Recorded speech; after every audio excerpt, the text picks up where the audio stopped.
sahipləri Azərbaycan tarixi ilə bağlı iddialardan çıxış edirlər, televiziyalara çıxırlar, sosial şəbəkələrdə çıxırlar. Böyük əksəriyyətdə yanlış böyük. Çünki bazı ixtisasları olmadığına görə ayrı-ayrı fragmentləri, faktları düzgün ortaya qoya bilmirlər, düzgün təqdim edə bilmirlər. Amma burada mən bu mühiti gördüm. Ona görə də mən baxın, nəzərdən keçirin, mən də böyük məmnuniyyətlə o prosesdə iştirak edərəm. Burada gözəl xanım, yəni çıxışların hamısı mən desəm çox gözəldir. Çox həddən artıq, Nəcəf Əldin çox maraqlı məqamlara toxundu, Nailə xanım, Naxçıvandan professorumuz çox maraqlı məqamlar, digər hər kəs. Zeynəb xanım o dəyərli divarda şəkilləri göstərir. Bizim dəyərli tarixçimiz Abbas Qulağan Bakıxanovun tarixlə bağlı bir ifadəsi var, yadıma düşdü, deyir, tarix danışmayan natiqdir onun tərifinin içərisində. Elə həmin o danışmayan natiqi Zeynəb xanım burada göstərir ki, doğrudan da həmin bizim tariximizin kökünü, mahiyyətini o arxeoloji materiallarda nə cür axtarmaq və onları, o danışmayan natiqləri nə cür danışdırmaq olar. Doğrudan da onlar bizim tariximizi həqiqi mahiyyətini ortaya qoyurlar. Mənim mövzum, yəni bu məsələ ilə bağlı mən çalışıram, gücüm nəyə çatırsa eləməyə çalışıram. Həm də bir ümidsizliyə görə mən öz payımı verməyə çalışırdım ki, bu sahədə at oynadanlar əslində yanlış xətlə gedirlər və Azərbaycan tarixi ilə bağlı hətta Sovet dövrünün tərifləri ilə saxtalaşdırılmasından da pis bir vəziyyətə salmaq istəyirlər Azərbaycan tarixini. Ona görə də mən də müəyyən çalışmalar olmaqdır Azərbaycan tarixi adında bir dərslik deyil, monografiya, çünki dərslik bir çətin məsələdir, müəyyən mərhələlərdən keçməlidir, sənin mövqeyin qəbul olunacaq, olunmayacaqdır, çətindir. Amma yenə də mən deyirəm ki, Nailə xanım, siz bir-iki qrupu yaradın, bax gördüm burada mövqelər təxminən üst-üstə düşür. İki qrupundan Azərbaycan tarixinin yeni konsepsiyasının, lab kitabın özünü yazaq qoyaq ortaya, burada oturan insanların çıxış edənlər və çıxış edəcəklər, onların mövqeyini təxminən bilirəm. O insanların mövqeyi ilə Azərbaycan tarixi variant yazılsın, qoyulsun ortaya. Başqa yerdə yazılmır. Valla mən görmürəm. Ümidlərim çox artı bir işıq yeri olsa mən gedərəm dərhal oraya. Görmürəm. Mən dövrləşdirmə ilə bağlı fərqli bir mövqedir. Ola bilər ki, kimlərsə xoşuna gəlməsin. Bir 10 səhifəlik mən yazı təqdim eləmişəm. Çox sağ olun ki, yazını bəyəndiniz konferansa. Mən bunların hər biri ilə bağlı bir saat danışa bilərəm. Amma vaxt məhdudiyyətinə görə mən bunları oxuyacağım, ola bilər ki, müəyyən məqamlarda haşiyə çıxır. Azərbaycan tarixi, dünya tarixinin tərkib hissəsi olaraq öyrənilir. Lakin tariximizin fərqli cəhətləri nəzərə alınmalıdır. Xüsusilə də Azərbaycan tarixinin dövrləşdirilməsi məsələsinə diqqət yetirilməlidir. Dünya tarixinin dövrləşdirilməsi ilk növbədə istehsal və ictimai münasibətlərin xarakteri, sosial təbəqə və siniflərin bir-birini əvəz etməsi, dini və digər ideoloji cəryanların, sivilizasiyaların meydana gəlməsi, inqilabların baş verməsi kimi əlamət və xüsusiyyətlərə əsaslanır. Bu yanaşma bəzi ölkələrin, xüsusilə şərq ölkələrinin, o cümlədən Azərbaycan tarixi ilə bağlı özünü doğrultur. Dünya tarixinin mərkəzinə Avropanın bəzi ölkələrini yerləşdirən avrosentrizm, avro-mərkəzçilik nəzəriyyəsi kifayət qədər tənqidlərə məruz qalır və reallığı əks etdirir. Dünya tarixinin əsas istiqamət və xüsusiyyətlərini nəzərə almaqla hər bir ölkənin tarixinə fərqli yanaşma daha doğru olardı. Avropa, İran, Rus, Sovet tarixçiləri tərəfindən saxtalaşdırılan, həmçinin erməni yalanları ilə tanınma sanasalından uğurlanan Azərbaycan tarixinin konsepsiyası o cümlədən dövrləşdirilməsi müəyyən dəqiqləşdirmələr tələb edir. 20-ci əsrin 20-ci illərində İngilislər pəhləviləri hakimiyyətə gətirdikdən sonra böyük vəsaitlər hesabında regionda Azərbaycan izinin olmadığını sübut etmək üçün dırnaqarası Azərbaycan tarixini İran tarixi, Azərbaycan dövlətini Persiya dövləti, İran dövləti kimi təqdim etməyə, bu mövzuda kitablar, filmlər yaratmağa, nağıllar uydurmağa başladılar. Bu dırnaqarası konsepsiya Azərbaycandan başqa hamıya sərf edirdi. Hətta bu günə qədər Türkiyədə də oxşar mövqeni müdafiə edənlər kifayət qədərdir. Ona görə də bu yanaşmaya bir dəfəlik son qoymalı, öz tariximizi özümüz yazmalı, yazdıqlarımıza özümüz inanmalı, sonra isə başqalarını da inandırmağı bacarmalıyıq. Dövlətimizə, tariximizə sahib çıxmalıyıq. Dövlətləşdirməklə bağlı dövlətçilik, ərazi coğrafi yerləşmə, etnik dil mənsubiyyəti, mədəni, mənəvi dəyərlər kimi prinsiplər əsas götürülməli, dövlətin paytaxtının yerləşdiyi ərazidə nəzərə alınmalıdır. Aparıcı prinsip olaraq dövlətçilik, dövlətin yaranması, inkişafı, keçdiyi mərhələlər əsas götürülməlidir. Ərazi coğrafi prinsip dövləti meydana gəldiyi, mövcud olduğu sərhədləri, etnik dil mənsubiyyəti, aparıcı etnosun müəyyənləşdirilməsini, mədəni, mənəvi dəyərlər, düşüncə, həyat tərzi, ideoloji, dini baxışların birliyini nəzərdə tutur. Dövlətin paytaxtının xalqın əsrlərlə yaşadığı ərazidə yerləşməsi də nəzərə alınmalıdır. Bu prinsiplərin içərisində həlledici rol dövlətin mövcudluğuna bağlıdır. Yəni, dövlətləşdirmədə əsas prinsip kimi mən dövlətin yaranması, mövcudluğu müxtəlif mərhələlərə götürürəm. Dövlət varsa, deməli, xalq da artıq formalaşır. Çünki dövləti insan sürüsü, qəbilə, tayfa yarada bilməzdir. Yalnız xalq yarada bilər dövləti. Xalq isə vahid ərazidə yaşayan, ümumi danışıq dilinə sahib olan, vahid mədəni, mənəvi, dini birliyə malik olan insan toplumudur. Bu cür formalaşmış xalq dövlətini yarada bilər. Dövlətin yaranması ilə xalqın, millətin, dövlətin özünün tarixi başlayır. Qərbin böyük filosofu Hegelin fikrinə istinad edə bilərik. O bildirir, tarix dövlətin yaranması ilə başlayır və həqiqi dövlət quruluşunun bərqərar olması ilə başa çatır. Onun fikrinin digər fikrinə görə dövlət quruluşu olmayan xalqın heç bir tarixi yoxdur. Yəni, biz dövlətçiliyə o mövqedə yanaşırıq və Azərbaycan xalqının təşəkkürlü etnogenesi ilə bağlı fikirlər səsləndirilir. Dünən bir yerdə rast gəldim, soruşdur birindən ki, siz deyirsiniz ki, 15-16-cı əsrdə Səfəvilərlə Azərbaycanın yeni tarixi başlayır. Nəyə əsaslanırsınız bunu? Mənə çox gülməli bir izah verirlər ki, 16-cı əsrdə Azərbaycan xalqının formalaşması başa çatır. Bu yanaşma necə yanaşma? Özdə elmi dairələr, deyək ki, tarix institutunun əməkdaşlarının səviyyəsində. Əgər bizim Araq da deyilən, əslində Azərbaycan dövlətində, mən gələcəm onun üzərində, eradan əvvəl 3-cü minillikdə yaranırsa və bunu xalq yaradırsa, yəni bütün dünyanın mövqeyindən ibarət ki, dövlət xalq yarada bilərdir. Sürü, tayfa, qəbilə dövlət yarada bilməzdir. Dövlət yaranırsa, deməli, xalq vardır ortada. Və bu xalqımızda təşəkkülü biz nəyə gətirib çıxardırıq?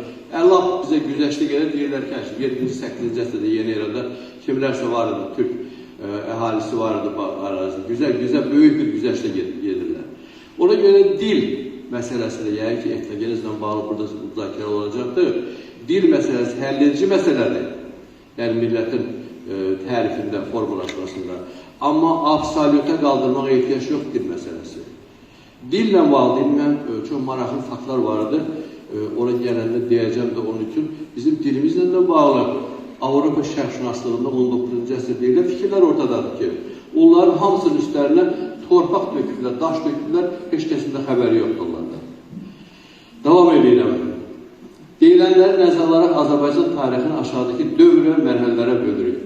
6 dövlətçilik prinsiplərini götürməklə dövrə bölürük. Birinci, ilkin dövlətçilik dövrü. Yəni 6 böyük dövr, 15 mərhələ. Hər dövrün içərisində mərhələlər. İlkin dövlətçilik dövrü. A. Birinci mərhələsi.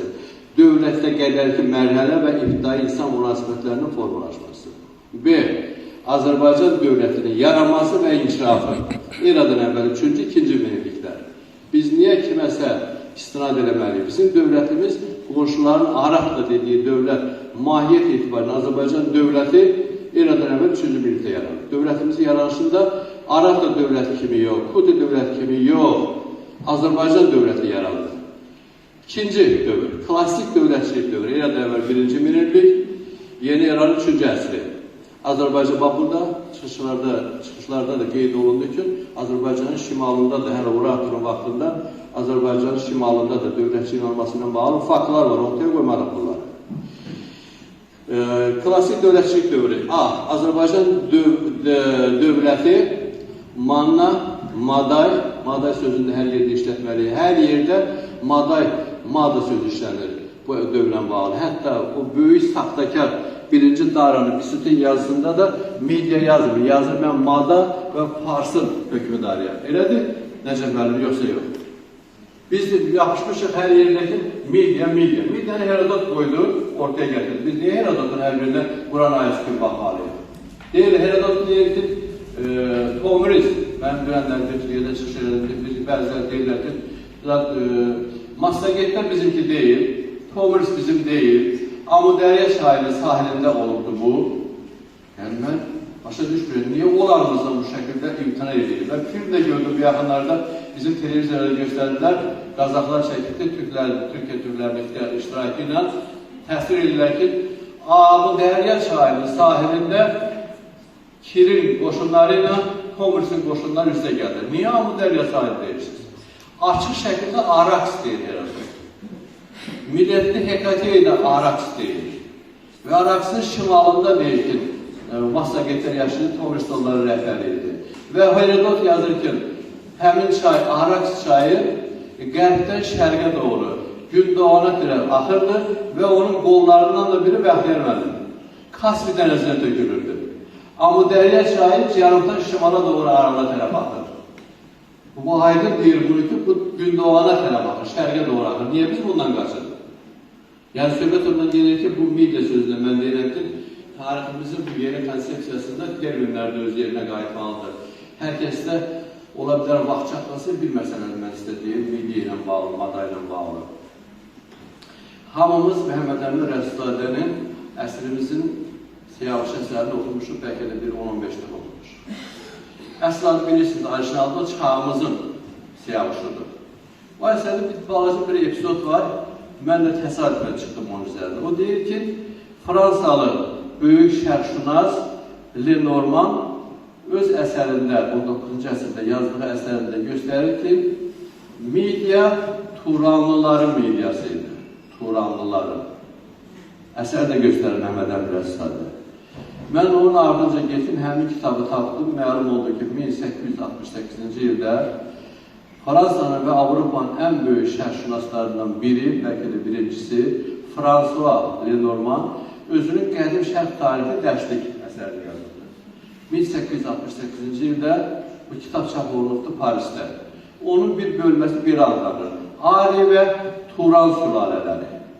Onun içərisində Turanlılardan danışır və deyir ki, bu, Avropada media deyirlər, bu media ərazisində indiyənə qədər hesab edirlər ki, yaşayanların əksəriyyəti arilərdir. Amma indi məlum olur ki, orada yaşayanların demək olar ki, hamısı, böyük əksəriyyəti Turanlılardır. Və bu Turanlıların əcdadları bu günləri Fil Tatar adı ilə həmin ərazidə yaşayırlar. Bu 1868-ci ildə Fransız şərqşünaslığının dərslikdə ortaya qoyduğu məsələdir. Fil birisilər, Fil-Uqor da bizim böyük Türk ailəsinin bir hissəsidir. Yəni, biz bunun üzərində yetməmişik. Mən ona görə deyirəm ki, 1925-35-ci illərdə İranda Pəhləvilər hakimiyyətini gətirəndən sonra o vaxta qədər ki, Avropanın obyektiv şərqşünaslarının xeyli hissəsi geri çəkildi və yaxud onların əsərlərini arxa plana atdılar. Ondan sonra, demirəm, ondan sonra da müəyyən obyektiv əsərlər var. Amma əksərən orada fars aktarmaq. Bizim böyük ideologumuz Əhməd Ağoğlu 1892-ci ildə Parisdə Sorbonne Universitetində oxuyanda onun müəllimlərindən biri məşhur filosoflardan Ernest Renan'dı. Renan deyir, mənə dedi ki, siz niyə bizim oradakı qardaşlarımızdan yazmırsınız heç? Kimdir sizin qardaşlarınız? Deyir, İranlılar, arilər. Yəni, Avropadan o sifariş gəlirdi. O sifariş gəlirdi ki, farslardan yazın orada.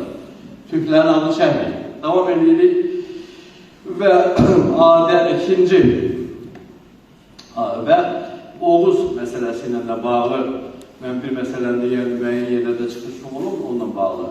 1913-cü ildə çox böyük İngiliz arxeoloji tarixçisi Ellis Mins bu özünün Skizlər və Greklər əsərini yazmışdır. Yəni, 25-ci ilə qədər olan mənbələrdir. Həmin əsərində, yəni Skiz bizim hamımızın dediyimiz skifləri göstərir. Və orada o göstərir ki, bu skif adı necə meydana gəldi, yanlış olaraq. Və ondan önce çox sağ olsun, mən burada onu görmək istəyərdim, görməmişəm heç onu, amma onun Tsarski Skif kitabını oxudum, özüm üçün konspektləşdirdim, Zaur Həsənov. Zaur Həsənov ona söykənərək çox maraqlı şəkildə gətirdi ki, Herodotun kitabının ilkin variantında biz deyirik ki, o gələn 7-ci əsrdə bizə geri qayıdanların özlərinə quz deyirdilər və yaxud aşquz, işquz. Həmin aşquz, işquz, quzu Herodot öz kitabında yazmışdı skuz şəklində, Yunan hərfləri ilə. Onu İngilis dilinə çevirəndə İngilislər onu skiz şəklində yazdılar. S, bizim C hərfi, I hərfi, T sonda. İngilislərin skiz oxuduğunu bizim Anadolu Türkləri oxudular iskit şəklində. Sözdəki o T ilə H-nı T kimi oxudular. Amma Ruslar onu oxudular, sondakı T ilə H hərfini F hərfi kimi oxudular, skif oxudular. Yanlış olaraq. Əslində isə bunun kökündə dayanır həmin quz, oğuz və 1962-ci il Xəzərlərin tarixinin ən böyük mütəxəssis hesab olunan Mikhail Artamonov özünün İstoriya Xazar kitabında yazır ki, uz, quz və oğuz eyni etnosun müxtəlif şəkildə adlandırılmasıdır. Yəni ona görə də biz o skif deyilənləri üstündən xət çəkib atmalıyıq kənara, ən azından möhtərəzədə saxlaya bilərik. Hər həmkin köynə konsepsiyonu oxuyanlar başa düşsünlər. Oğuz deyəndə başa düşdülər ki, nədən söhbət edir? 1998-ci ildə hörmətli filologumuz Pənah Xəlilov Herodotun kitabını tərcümə edəndə o skif sözünün əvəzinə, ya da skif sözündə iskitə əlavə edir, Türklərin işlədiyi. O da doğrudur, nisbətə həqiqətə yaxındır, amma ən doğrusu odur ki, oğuzdur bunlar, quzdur. Yəni biz bundan daşınmalıyıq. İkinci mərhələ Azərbaycan mötərəzə Atropatena, Arran, Albaniya mötərəzədə dövlətlərinin dövrü. Yəni Atropatena və Albaniya adı ilə da mən hesab edirəm ki, bilməyən şəkildə vidalaşmaq lazımdır. Atropatena adını heç bir Strabondan başqa onun dövründə yaşayan heç bir müəllim çəkmir o adı. İskəndər, Makedon İskəndərlə regiona gəlmiş onun səlnaməsini yazan müəlliflərin heç birində istər Aristobul olsun, istər digərlər olsun, heç birində Atropatena adı yoxdur. Strabon 300 ildən sonra götürdü bu adı qoydu onun üstünə, özü təşkilat hissetmir, hamız bilirsə Allah'a şükür. Strabonun kitabında Strabon Atropatena sözdə işlədir. Media atropat mediası. Media, böyük media, kiçik media.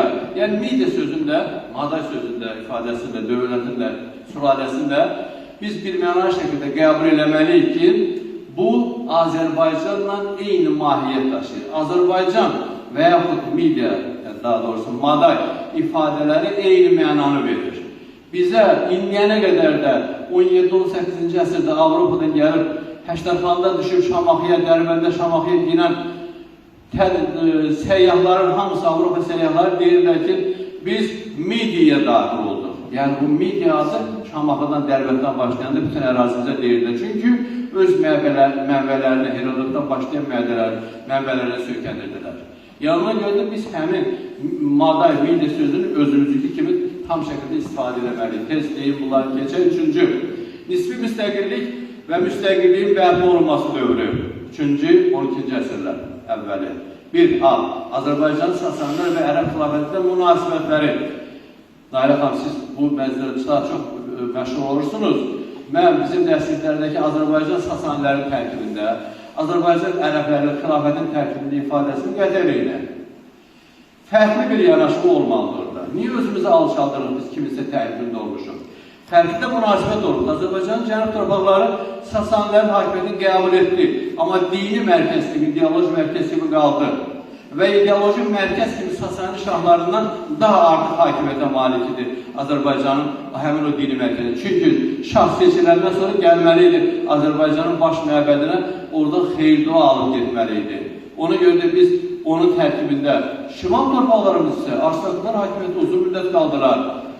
510-cu ilə qədər, ta ki 510-cu ildə tam müstəqilliyi itirəndən sonra 590-cı illərdə Mehranlar yüksəlməyə başladı.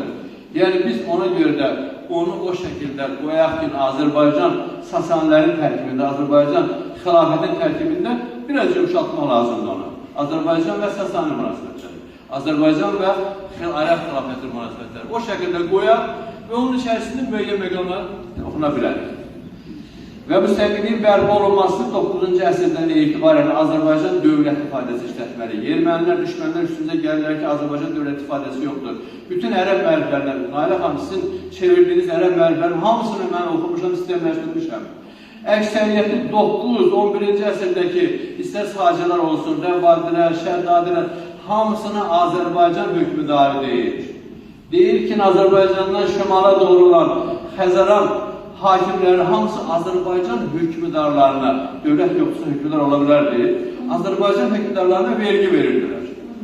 Yəni, Mərzban ibn Məhəmmədin adı şəkildə deyir ki, ən məşhur Azərbaycan hökmüdarı, Salari hökmüdarı yox. Ona görə də o dövrlə bağlı müəyyən universitetdə, Bakı Dövlət Universitetdə gedir proseslər. Yeni dərsliklərdə artıq ümumiyyətlə sülalələrin adı ilə dövlətlərin adılması praktikasını imtina eləmək lazımdır. Yəni, Avropada da Tüdorlar olubdur, Burbonlar olubdur, Stuartlar olubdur, Romanovlar, Ruslar olubdur. Bunlar heç biz demirlər ki, Stuartlar dövləti, Tüdorlar dövləti.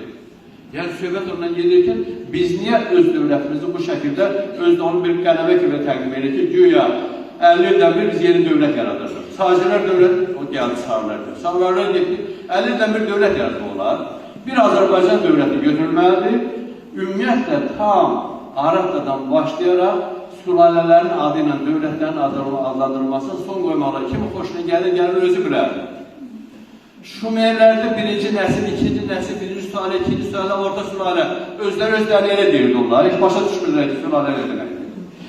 Misirlərdə birinci sülalə, orta sülalə deyirdilər. Bu sonradan tarixçilərin hamısı qoydular bunları verilən bir sistem yaratdılar. Biz niyə öz sistemimizi yaratmayaq? Niyə öz sistemimizi yaratmayaq ki, Azərbaycan dövləti Araqlı sülaləsinin dövründə, Rulubi sülaləsinin dövründə, Kuyt sülaləsinin dövründə, Manna sülaləsinin dövründə özümüz öz tariximizi yazaq kimdir?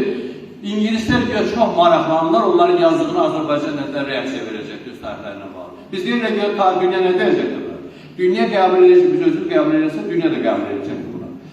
Davam edelim, Azərbaycan dövlətçiliyi imperiya dövrü, 4-cü dövr, 12-ci, 18-ci əsr. Bura aid Eldənizə sülaləsinin hakimiyyəti, Eldənizə dövləti yox, sülaləsinin hakimiyyəti. Moğolların yürüşləri və Hülakilər sülaləsi, qeyri sülalə kimi götürürüm mən onları. Çünki onlar müharibəyə gəlmədi Hülakilər Azərbaycana. 200 minlik Türk ailəsi ilə gəldilər burada oturmaq üçün, burada hakimiyyəti sahib çıxmaq üçün.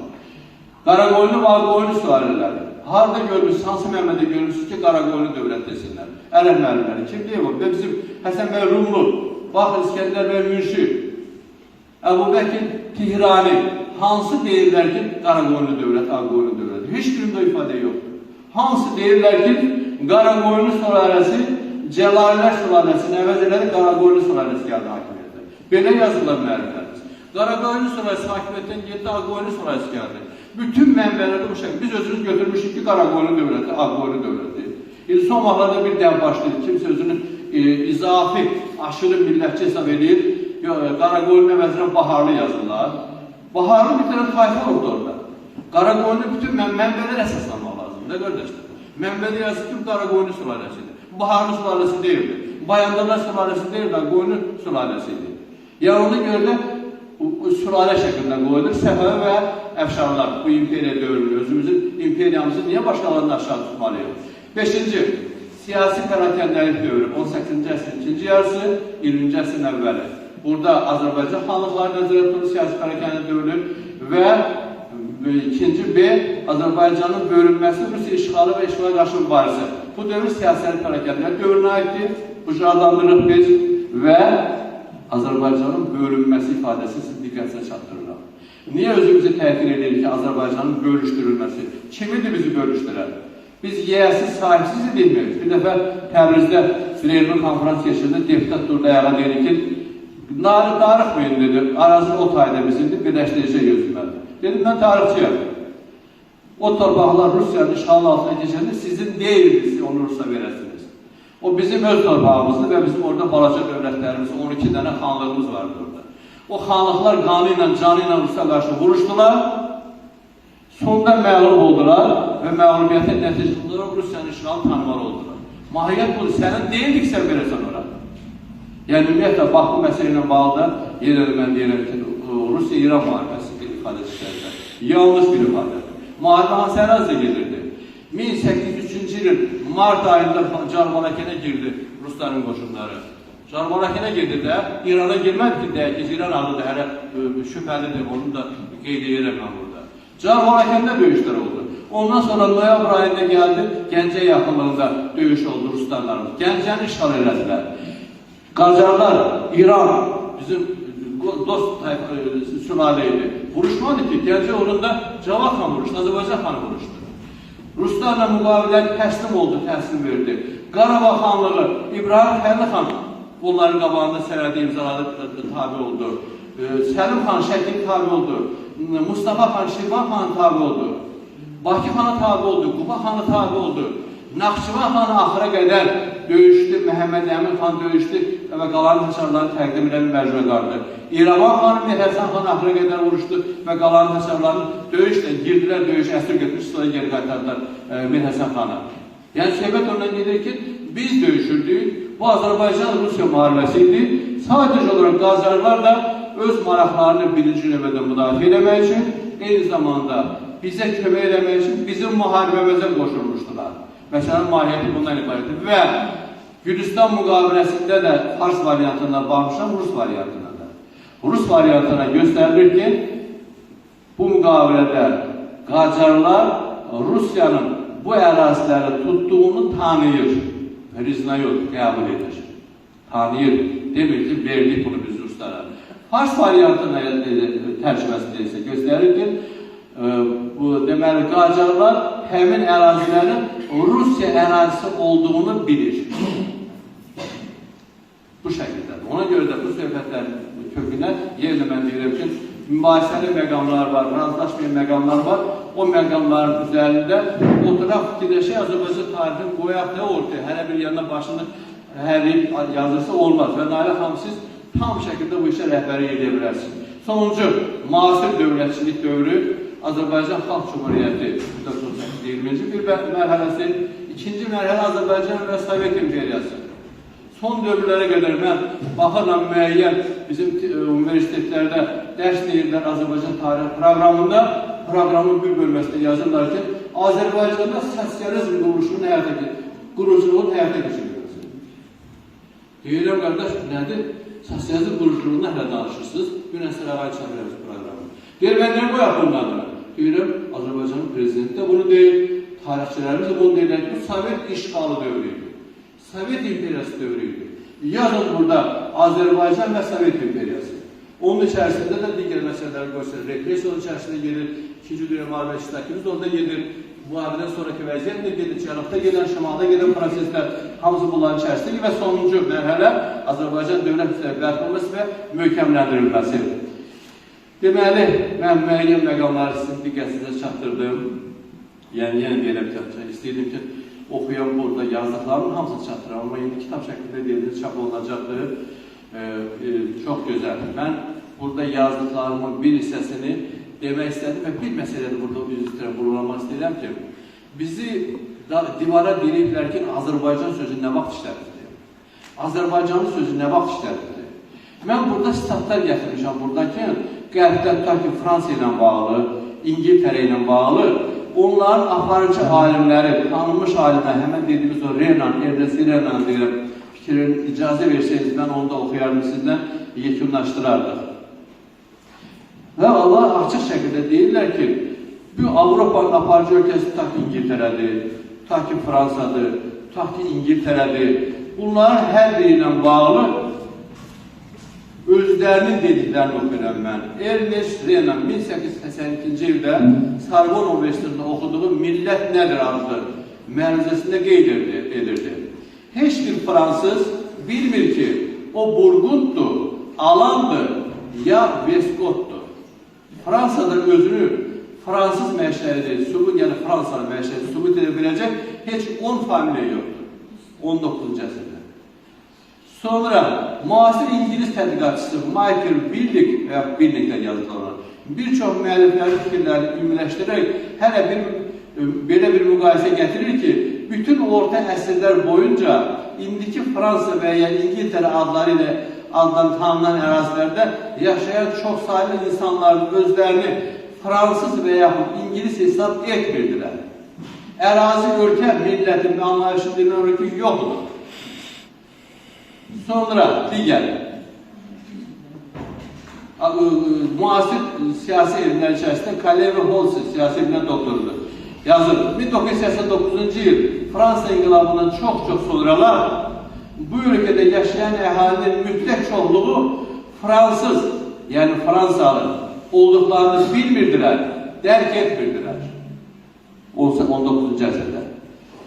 Amerikalı profesör Walker Connor başqa bir fakt üzərində gəlir ki, İtaliya əhalisinin yalnız 3%-i 19-cu əsr ortalarında İtalyan dilində danışırdı, ümumi dildə danışırdı. Yerdə qalanların hamısı özlərini Siciliyalı, Romalı əyalətlərin adlarına sayırdılar və əyalət ləhcələrində danışırdılar. Yəni Avropanın tarixi budur, ortadadır. Amma bizdən tələb edirlər ki, az qala Azıxantropun möhürü ilə bizə bir sənət gətirir ki, sizin adınız Azıxantropun vaxtında Azərbaycan olur. Azərbaycanlı olmuşsunuz, Türk olmuşsunuz. Yəni söhbət oradan gedir ki, bax bu yanaşmalara mən isə bilirəm ki, bir nöqtə qoymağın vaxtı çatıbdır. Çox üzr istəyirəm, sizin vaxtınızı çox aldım. Təşəkkür edirəm. Sağ olun. Var olun.